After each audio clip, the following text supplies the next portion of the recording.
Ladies and gents, it's my pleasure now to introduce here Mr. Karim Rashid.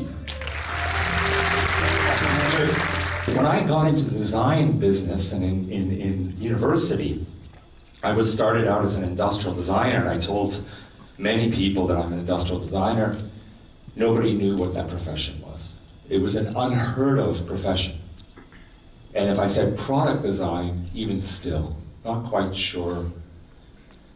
So if I said fashion, everybody knew what that was. If I said architecture, everybody knew what that was.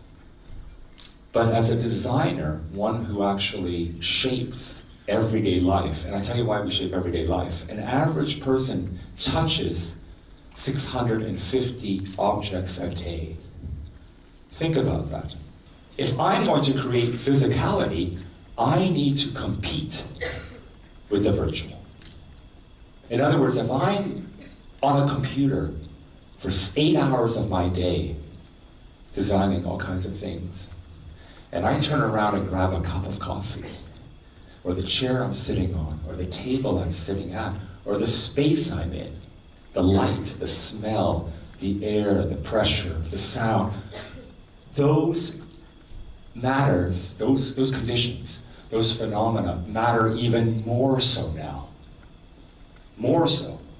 And in fact, I go through this kind of weird, strange, euphoric moment where when I really engage something that's physical, beautifully physical, I feel alive. Like I never felt alive before. And the question is with design, can we shape a physical world that's ongoing and forever changing, and part of this digital, virtual, beautiful, psychedelic kind of landscape, kaleidoscopic landscape, that's physical and that would give us that sense of being alive? You know what gives me a sense of being alive when I talk about design? Two things. One is that it gives me a fantastic human experience, like just beautiful. For example, I'm designing an aeroplane right now. And the company I'm making the airplane for, we're doing something very radical things, changing the entire interior like never before. When you get on the plane, I'll just give you a little example. My first thought when I get on planes is, I have to deal with the luggage. It's the worst part of it all. It slows down boarding, it slows down embarkment. But when I walk on too, I'm like looking for 7D, right? Or 11B. So there's some nice fabric that's existed for 15 years on the market, and it has fiber optic in it, and guess what I see on the chair? My name scrolling. So I don't have to look for a number on which to see. I see my name on the chair. How nice is that?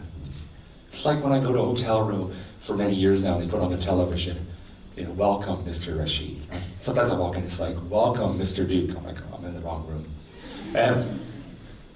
But that feeling of connectivity, of being really human, of being a kind of a, how can I say, a relationship, that's design. Design is when we can navigate in the 21st century in this world and have these really beautiful, kind of more seamless experiences. The physical world, which I've been designing for 35 years, is part, so far, of the analog age. And the analog age ended 40 years ago. In the virtual world, there's no boundaries, there's no borders. It's all one. Humanity becomes one. In the digital age, we have complete autonomy and freedom.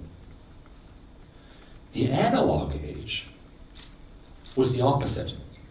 The analog age was about dynasties, religions, cultures, creeds, kings, pharaohs, dictators, onward and on and on.